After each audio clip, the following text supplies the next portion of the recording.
Wharton Center. How many have been here before? Everyone's been here before to see a Broadway show or a dance concert or something? Great. First of all, this is Ryan Clute, who actually helped arrange your masterclass with Inlet Dance today. Ryan's with our communications department, and so a thanks to her for the effort to get this together. Inlet Dance, and they're going to introduce themselves and probably talk a little bit about the company before they get you moving and rocking and rolling, is here because we've commissioned them on something very unusual. It's a dance piece that they're setting to a play.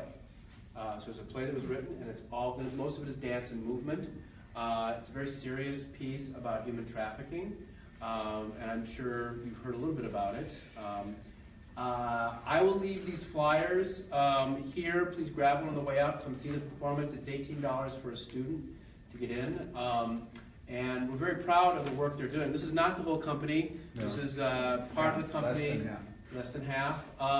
But we are delighted to have them here. They come from Cleveland, Ohio, and the company is 16 years old. Is that correct? So Bill's been running the company for 16 years, very successfully in Cleveland.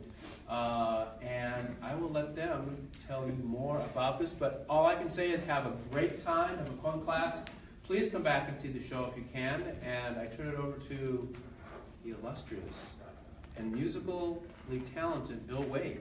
That's not awkward at all. Hi. Can we sit in a circle on the floor? It's less like weird.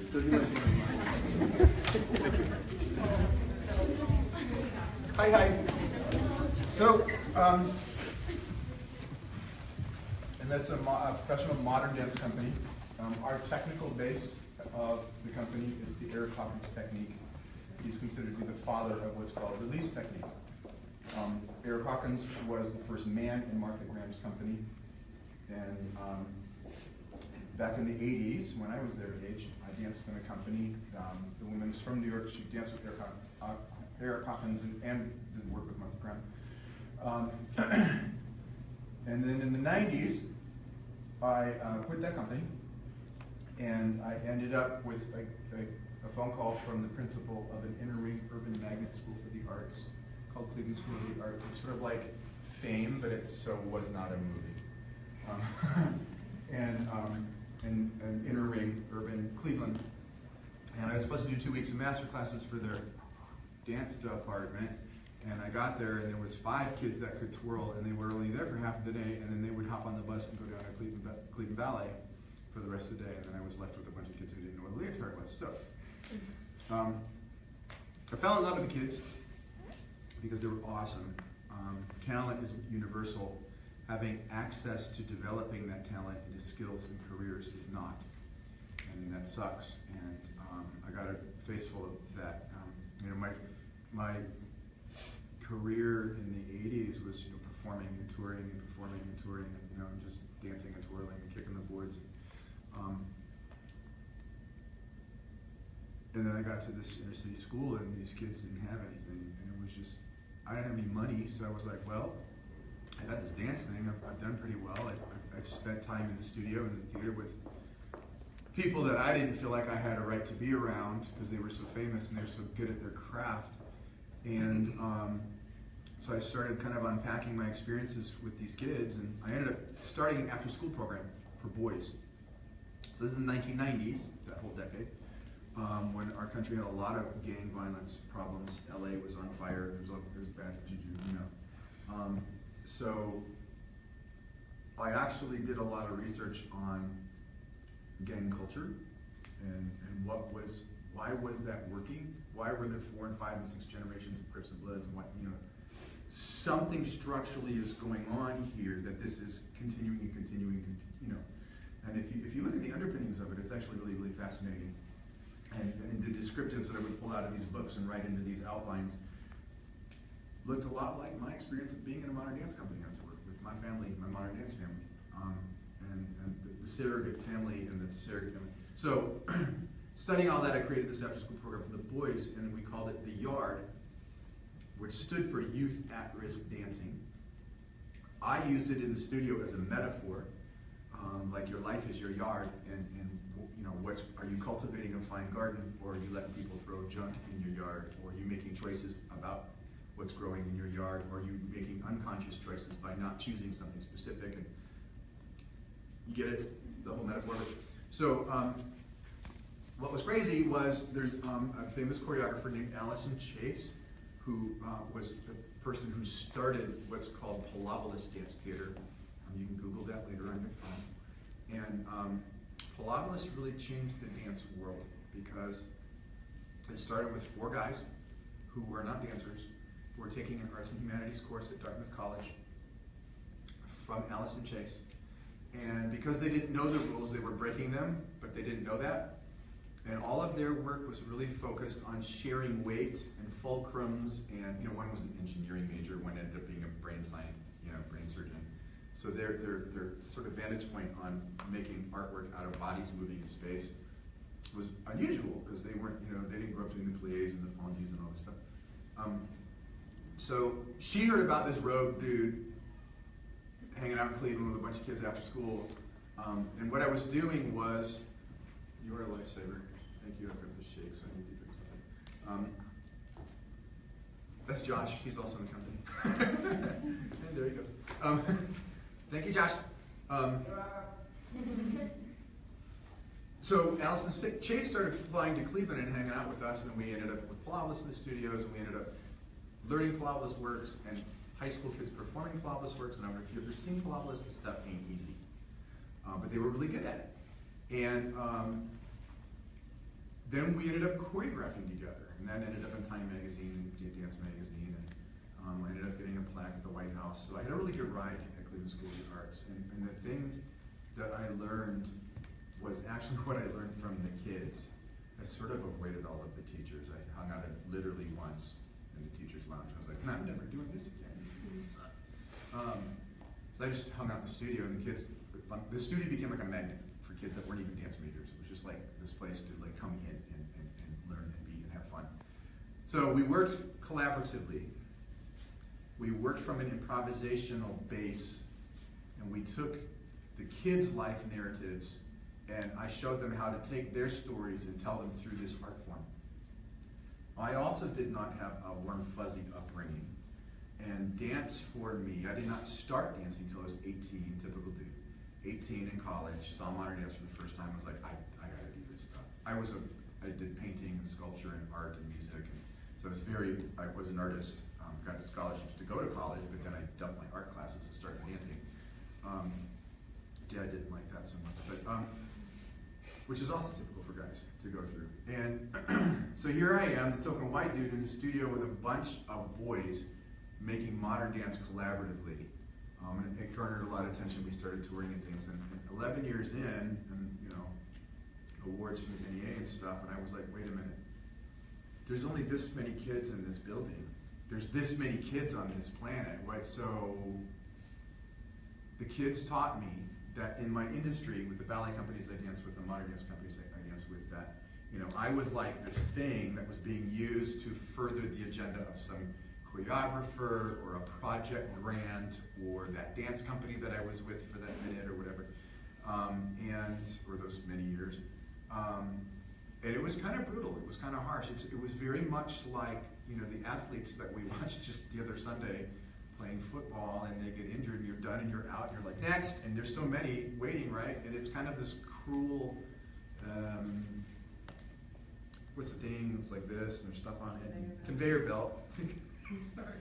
Thank you. It's like a cruel conveyor belt, but the kids taught me that instead of using people to further dance, I needed to use dance to further people. And when I my second year there, that clicked pretty hard. I was like, you know what? I use dance to get out of the drama at home and stuff, the dysfunction and the yuck. And I was dancing all over the world. I ended up choreographing for an ice skater for the Olympics. I mean, who gets to do that? So I started realizing, like, in order to become a soloist in a company, it takes so much work, and it challenges your character and your will and your skill, which challenges your will, and the growing that you have to do in order to become a soloist, to hold down, you're the only person on the stage with 1,000 people in the theater, and you got them captivated. There's stuff you learn in that process to get there, right? So I was like, let me just pay this stuff forward, and flip this thing on its head, and I'm going to use dance to further people. And I ended up, kids were going to Juilliard, and they were getting to university for, like accounting and stuff, and the F's became A's, and then it got weird. Weird. And so then at 11-year mark, things were pretty crazy. I mean, Bloblis and I and Allison Chase, we created an urban nutcracker, original music, and we did some Duke Ellington citations inside the score, and we had the kids read the E.T.A. Hoffman tale, and they retold it from a single parent home in Cleveland, because that's what everybody came from, or their grandma's house, where you stay at. And our Clara Stahlbaum was Maisha Washington, and she had an attitude problem. And we just rewrote the whole thing. And the kids said, I don't, instead of going to all the places, the fancy places like Coffee from Arabia, let's, I want to go to a Cavs game. I want to go to Paris and watch a real runway show.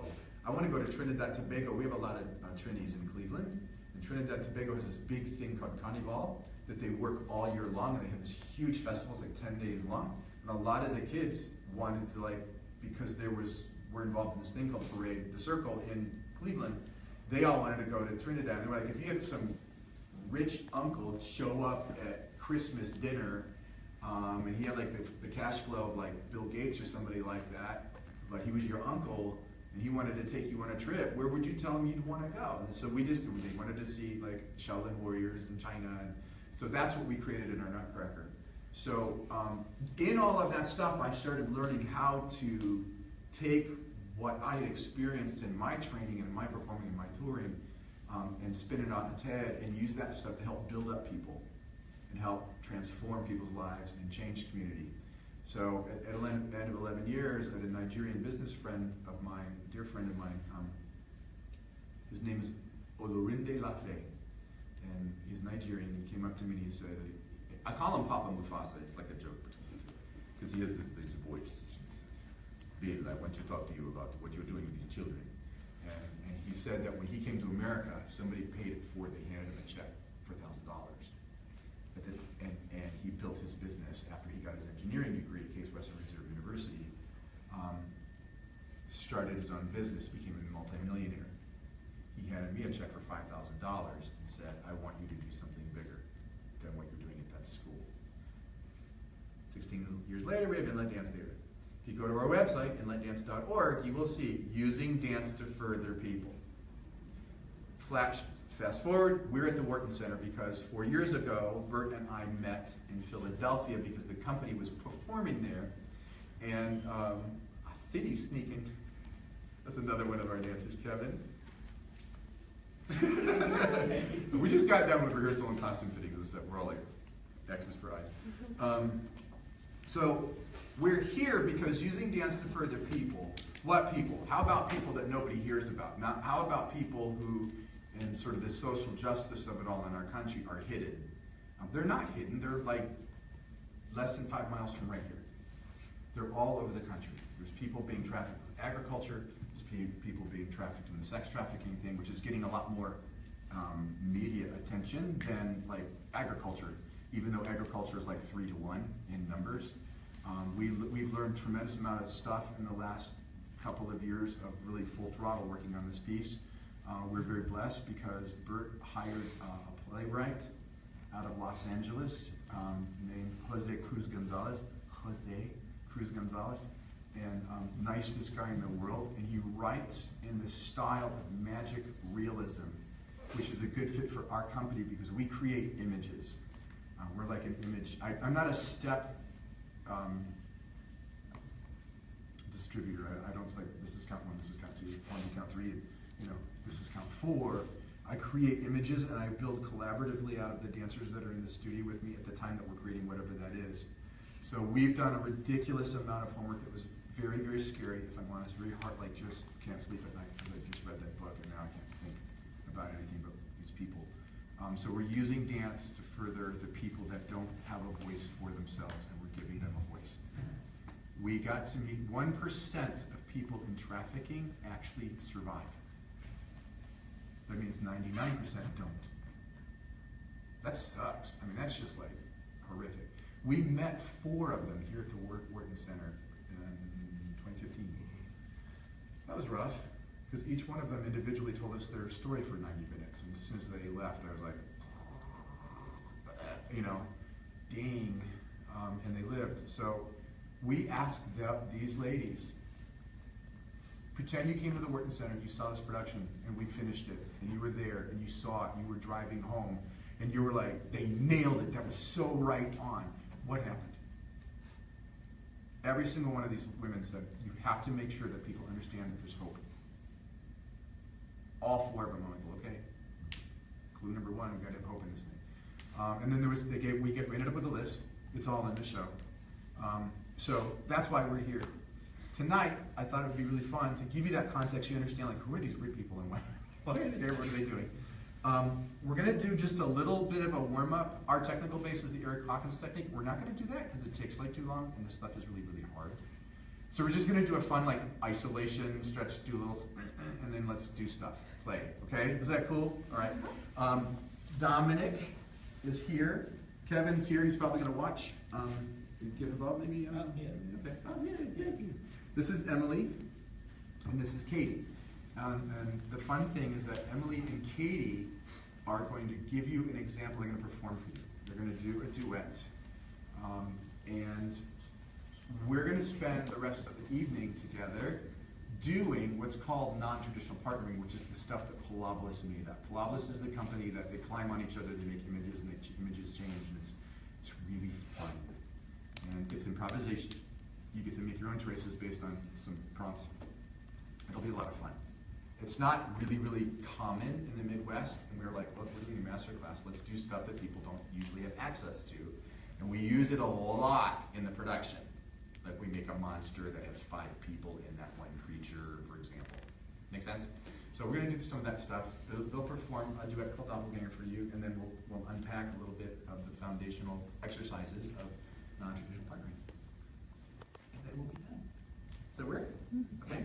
So let's stand, let's use yours for the warm-up. Yeah. You know what we can do? Let's do the warm-up on that side. Face the mirrors, ballet bars, such as they are. Dominic will go in the front. Let's do it in 8. Let's do 4s. Yeah. Don't you think? Yep. All right. Everything's in 4. Doesn't make more sense once you start.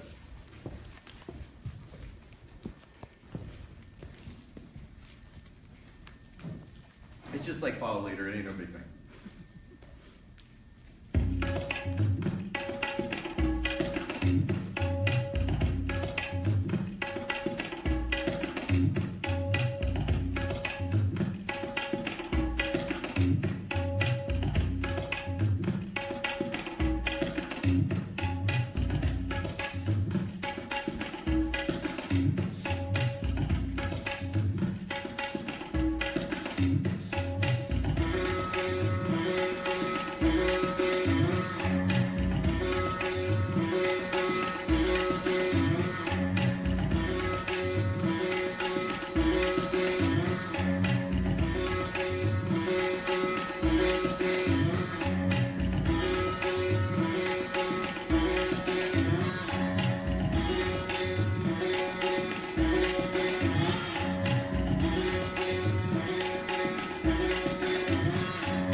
here's what we're gonna do next.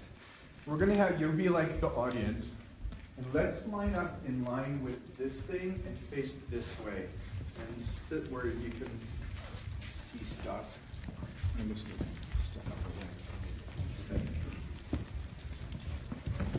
So, all right, a little bit about Pilabolist Dance Theater. Pilabolist is a very famous company. They've been around for like 45 years, and they're still doing their thing their way. What it is Pilabolist, for the longest time, had 4 co-artistic directors who were they were collaboratively creating work with their dancers and each other. And there's numerous things that they're famous for.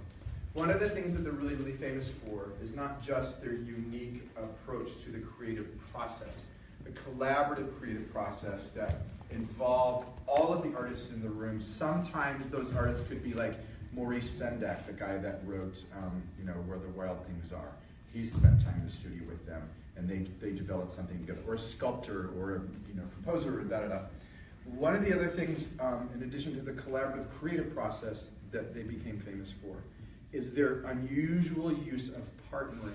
So traditional partnering, Milwaukee Ballet, Cleveland Ballet did it. Okay. My job was, I was kind of like the human kickstand.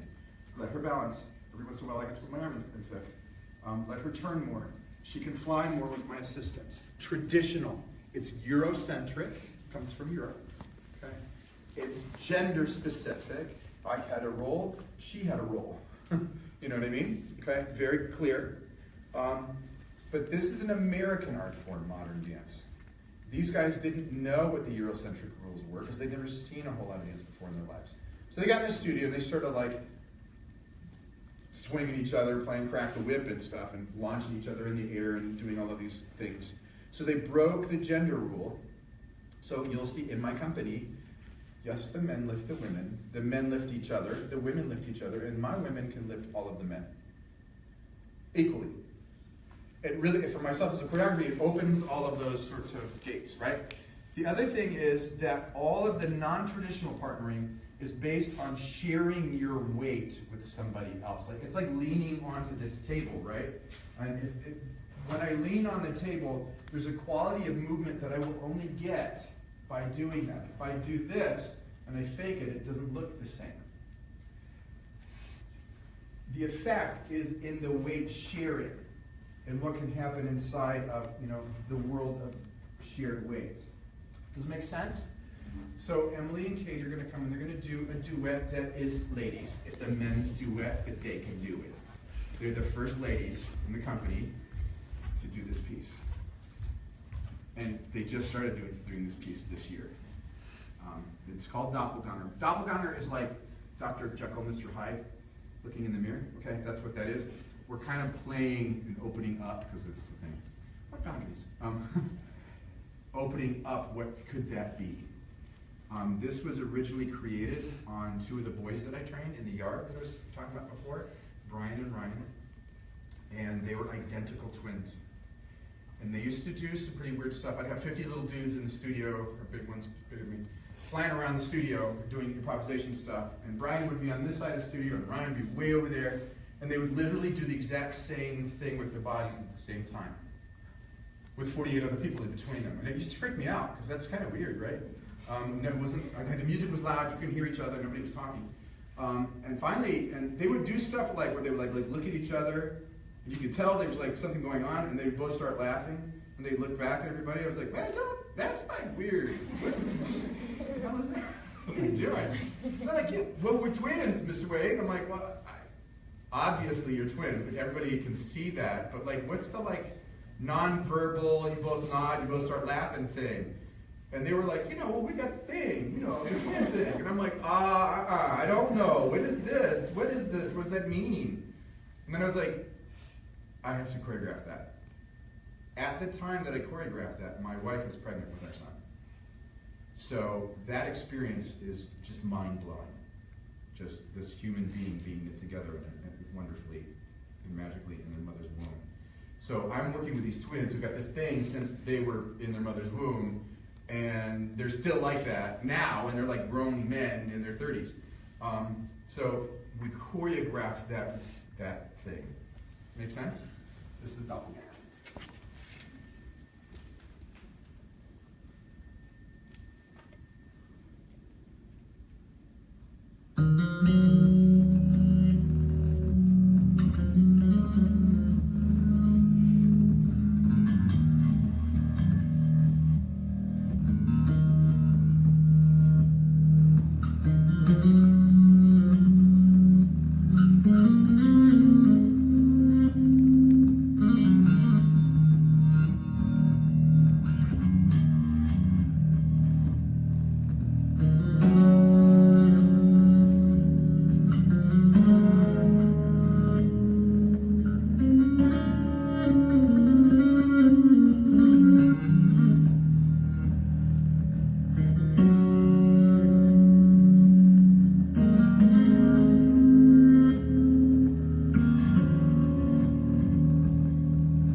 you notice? Let's point out obvious things first. What are some of the things you noticed? Yes? They have to have a lot of core strength. A lot of core strength. Yeah, that's a thing. What else did you notice? Yes? Usually we don't do lifts like that. It looks very unsupportive, but somehow it stood still. Yeah. You know what I mean? Yeah. How did they do that? Yeah. You have to have like a lot of trust in your, like, the person you're doing it with. Yes. Because that was really like. A lot of trust. Yes. Okay. What else? These are really good answers, actually. Yes. You have to be together with your partner, so that it goes well with each other. Yes, you have to have a baby. Right? Yeah. What else? I noticed that they were like looking at each other like the whole time, like looking into each other's eyes so they could kind of read each other. Yeah, they were reading each other without speaking to each other. Right. Yes? I noticed that they were really breathing together and not like just one by one. Yeah, breathing together, everything's together. People in Washington, D.C. need to learn how to be together. It's a thing. Right? Okay? Anything else? You ready to try this? Yeah. We're not going to learn that duet. I mean, we're going to next time. So this is how this works. We're going to use this side of the room as like front. Because in the world of non-traditional partnering, the mirror is the double. Resist the double, he will flee. Okay? So don't be tempted to look in the mirror. Because it's not about, what does that look like? It's what we're doing right now is all about actually what does this feel like? Make sense? Here's the ground rules. Bare feet. Totally bare feet. If you have like bobbles and tchotchkes on, you should probably take those off. We're good. Good. Everybody's good. Okay. No gum. We're good. All right. You want to find somebody who's about the same scale as your physique as well. Ready? 10, 9, 8, 7, 6, 5, 4, 3, 2, 1. And then spread out. We got this huge room, except for where the piano is, obviously. So go ahead and spread out all over the place. Does everybody have a partner? Does somebody, and do we have like an odd number? We have a, okay, you good? Okay, we have a 3. Do we have a 3? We have a 2. Do you have a partner? Okay, there she is. You need a partner. Okay, one of our ladies will help you. Okay? Thank you. Okay. Spread all over the room so you and your partner got some space, right? Okay? Then, so, first exercise, Kevin just said, we're here to help. This is going to be interesting, because they don't usually partner each other, because he does all of his roles. So they have the palms of the hands together, and they're leaning. Listen to the words carefully, because I've been teaching it for a very long time. I've distilled it down to certain words. The verb is to lean. They're leaning onto each other, and they're only using the surface area of the palm of their hand and their fingers. Non-verbally communicating through that connective tissue. So they're improvising, aka they play in. Okay? The image doesn't have to be symmetrical. You don't have to do like the mirror thing. It's more fun not to. As long as each one of them is leaning on their partner, they could just play. We have high, middle, and low levels. And you notice how they're like exploring. The exploration is kind of guided by their brain. Like, I want to do something high, something middle, something low. It's fun for me to watch these things. They don't usually get to do this together. Good. All right. You got it? Another ground rule. Another ground rule is when you are still and when you are quiet. That tells me, because now I'm going to be the sound guy, right? Press play. When the music goes away, whatever you're doing, hold. We good? Here we go. Don't speak through your mouth. Speak like the twins did. Okay? Here we go.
mind what you're doing? Good.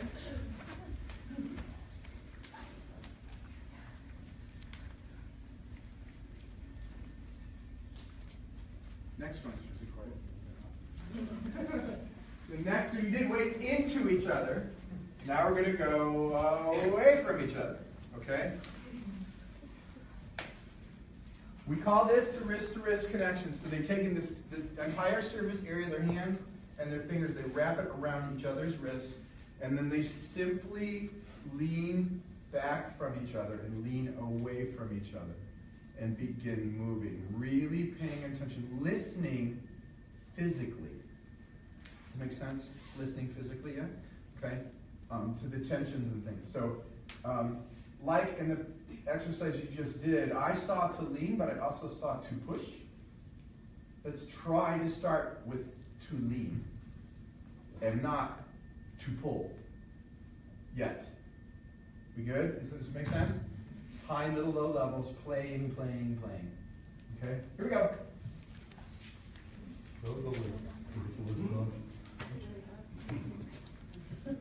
Here we go. When you are still and quiet, I know it's ready to go.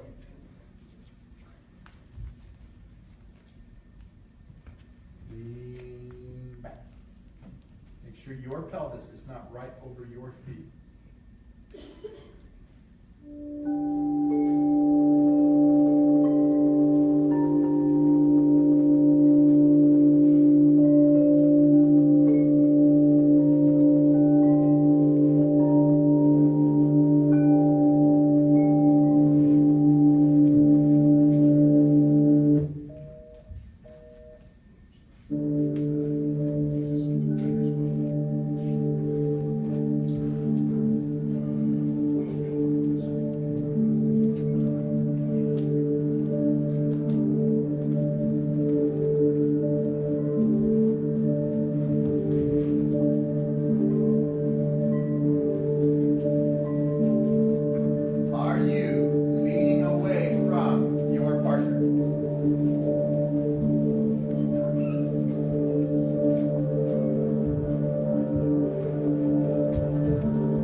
Nice. Okay. Come out of that lead. Very good. Now, I'm going to have Katie and Emily show you the next level.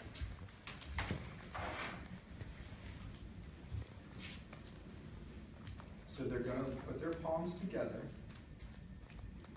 and they're leaning into the center. And they're going to start what's called morphing their connective tissue. So now it's no longer about their hands. It's other body parts. And you allow it just literally go organically to the next one rather than having this one and deciding that you're going to do this one now and then letting go. That's called an image jump, right? Does that make sense? So you want to follow, let it follow a path all over your torso, or whatever stuff is wherever stuff.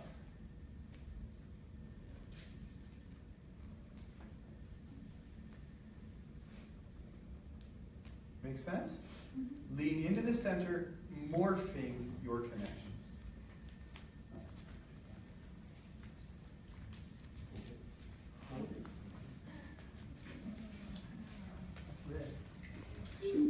Oh. Next to you. On. Here you go. When you are still and when you are ready with palm to palm, we will begin.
Nice. And break out of that.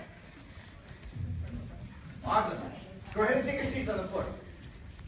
What are you noticing as you're doing these exercises? Playing around. What are some of the stuff you've noticed? Yeah. It takes a lot of control. Takes a lot of control. Good. What else? Your partner sometimes doesn't really trust you, so you can't do it for real. Yeah.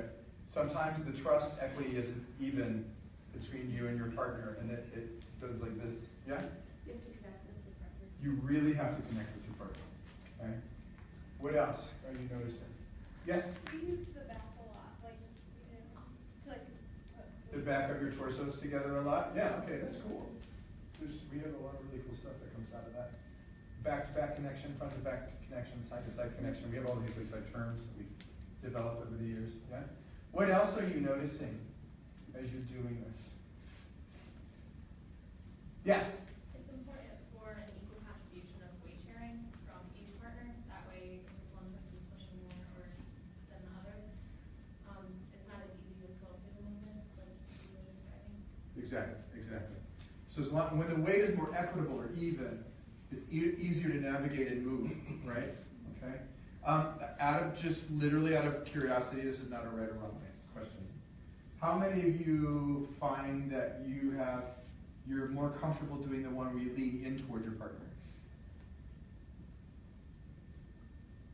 Okay, how many of you are more comfortable with the one where you lean away from your partner? How many of you are comfortable, it don't matter? Okay, okay, okay. All right. Would you say no? I raised my hand, I'm like, no, Brian. Is it rumor? Is it fact? Okay, I was just curious. Different groups that I've taught this to over the years have different responses. Always interesting to kind of figure out what is this group. And each group will have its own like personality as a whole unit, and it's just something that over the years have become very, very aware of. Each audience that we have has its own personality. Friday night audiences tend to be sleepier. Work week's over. I got dragged to the theater and I'm tired. You know what I mean? Saturday night, these folks are pumped. They slept in. They spent some change. Went out to dinner. Woo! Sunday different. Usually, I'm generally speaking. Okay. What I would like to do is let's have you two do this. Look at you. Becomes so the one you just did turns into this next one. This is called lean becomes lift. Daddy's tired. I'm sitting down.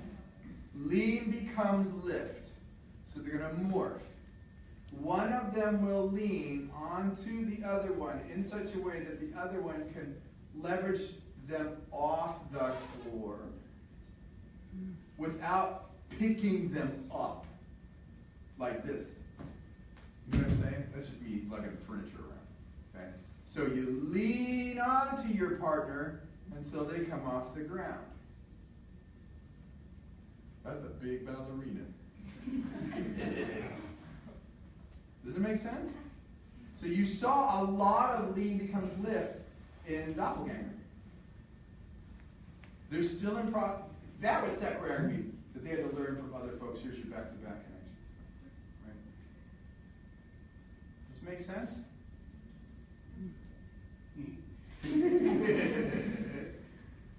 Cool. Lean becomes lift. Couple of ground rules. I'm just going to make him pay for that. So, a couple of ground rules. The base, there's base and there's flyer. Number one, the base person is in charge of the timing of the event, particularly that person coming off the floor. Let me explain why. I'm going to use this chair. Like, this is the base, and I'm trying to do flyer. So, right, I go from 10% of my weight, 20%, 30%. Sometimes as the flyer, you're like, oh, I get where this is going, and you go from 30 to like 100. You just jump 70% onto their bone structure. It's not nice to jump on folks.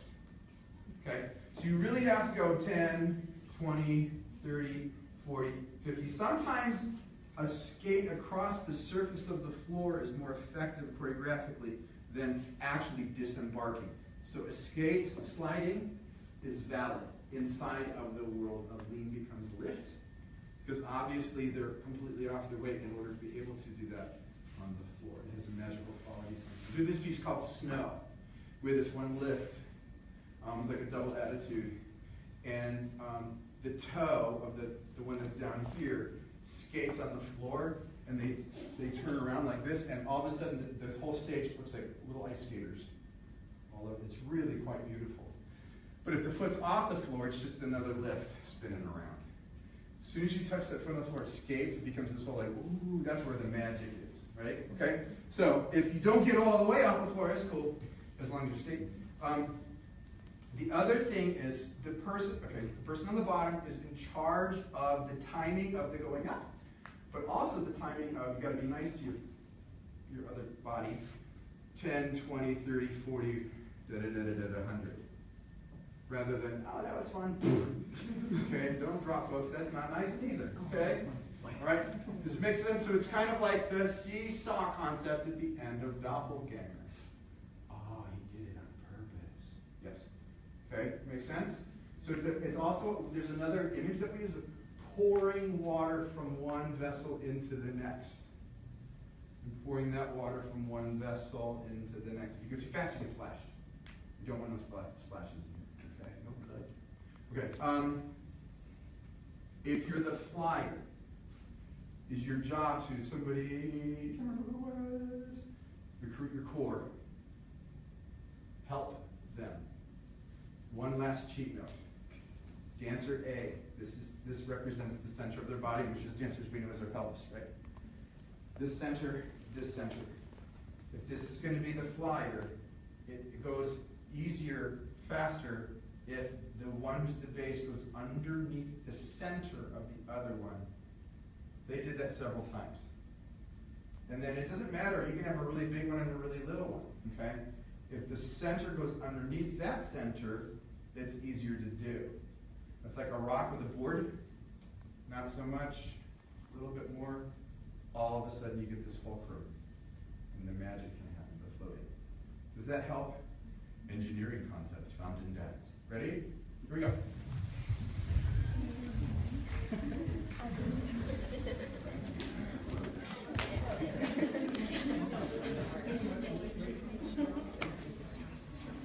Here you go.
Gently come out of whatever that is you're doing. And then sit in a circle again.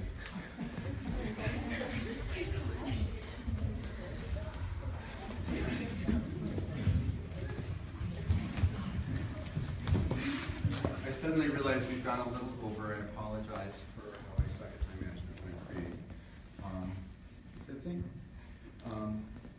What did you notice in that last exercise, or did that make you think of some other exercise that just real quick? You have to like really go for it. Like Yeah. if she was gonna like carry you up and then like didn't know like what she was gonna do and stuff, but you just had to like go for it and then trust that she'll like put you down and stuff. Right. The trust thing is an important thing, right? Yeah. Go for it. Don't hesitate. I'm talking about this exercise right now. Go for it. Do not hesitate. When you hesitate, that's where drama happens. Focus your go. Yeah? Make sense? That's how you get there. That's, poof, 30 some odd years later, I'm running a company getting commissions at performing arts centers. Weird. I never heard of a contraction until I was in, 18 in college. That's not normal. Another in my life than normal, but that's a whole other chapter. Does it make sense? What else are you noticing inside the material? Yes?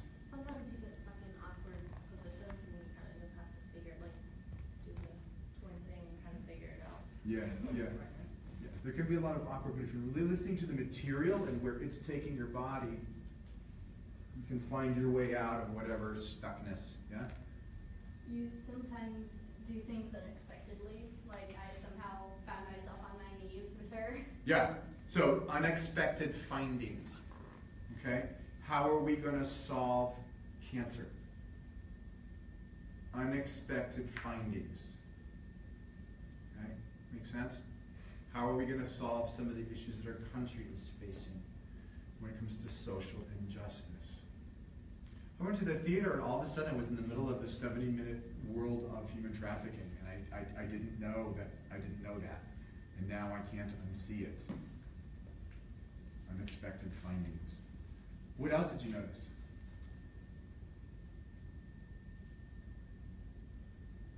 Sorry. It was kind of hard to get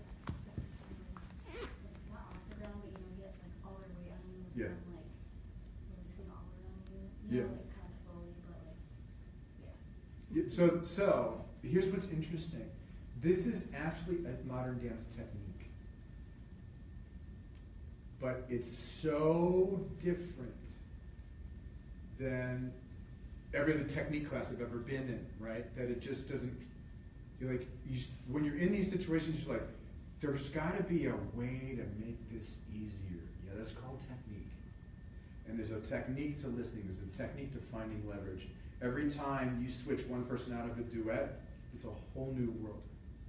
All dances can be recast. They will never be the same because of what people pour into that piece of themselves. You switch one cast member, whole new ballgame on the inside. And for the audience. And that's not necessarily a bad thing, right? Especially if the skill sets are all high in the room. We're at this place in our organization, we have 18 dancers in our studio. We're at this place and half of them are being trained in these techniques that we employ all the time because they have dance skills and other stuff, but in order to be in this company, you got to do our stuff. You want to work at Starbucks, you can't just sell coffee any other way. You got to do the Starbucks thing the Starbucks way so you can be called a barista. Same thing with Burger King, I would imagine. I don't know. Does this make sense? Looking at dance companies just like that as a dancer is a very smart thing to do when you're young. I always get these every spring. I get like 5 letters. I really want to audition for your company. And I can tell when I read the email, I'm just going to be really honest with you, I can tell that this is an assignment. You're not interested in my company. Don't waste my time. I've got so much on my plate. This is all about you getting an assignment, checking off some boxes. So I always give them back 20 questions. Why Inlet in compared to other companies? What is it about that's distinct about our organization? AKA, what homework have you done that you're contacting us? Our stuff is different. There's 4 major companies in Cleveland. We are one of 4. We're the only ones that looks like we do. If I'm honest, and I'm not going to name names, sometimes when you're watching dancers on stage from the other 3 companies, it takes you a second to figure out what company is that, because it's so much the same.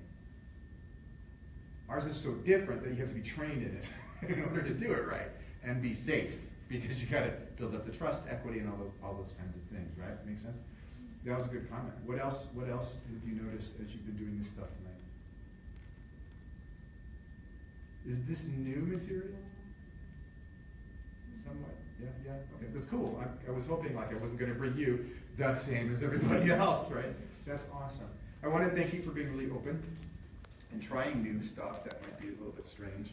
And I really want to encourage you to come see the production. This is a hybrid thing. It is a play performed by dancers. The only lines that you hear are from the lead character's mind as she's thinking about things or remembering things. So here's the information, thank you, Dan. Here's the information about the production. And I want you to know that this production's actually like, I'm like, yeah, I'm the guy that choreographed it, and I'm like, come see our show. It's not about us, it's the topic that's so important. Using dance to further people, other people. We will have some of the people that we're talking about, I found out, in our audience, which is awesome. Some survivors are gonna be, and they're gonna watch the production. That makes me the most nervous of everything else, because I just want them to feel like we honored their lives and everything they've been through the production. So I highly encourage you to come see it. The fun thing is, because you did this tonight, you're gonna look at that piece, this 70 minutes, with a lens that's really different than everybody else in the theater, because you actually tried some of this stuff. And you're gonna go, oh my gosh, I think that's from that doppelganger piece. Because there's stuff in there. You're gonna have to find it, like, where's Waldo? Okay? There's a whole bunch of stuff in there that comes from this place. And the characters, it is wild. It's wild. I mean, we have monsters. Mom and dad are like 12 and 13 feet tall. It's a visual feast. We showed it to a few people yesterday. And at the end, we're like, so what'd you think? They're like, I've never seen anything like this before. I'm like, yay, that's awesome. You know, because it's like watching a painting happen that has sculptures coming out of it. I mean, because it literally is about this woman who's a painter. So we kind of went literal with some of those things. So thank you so much for being here.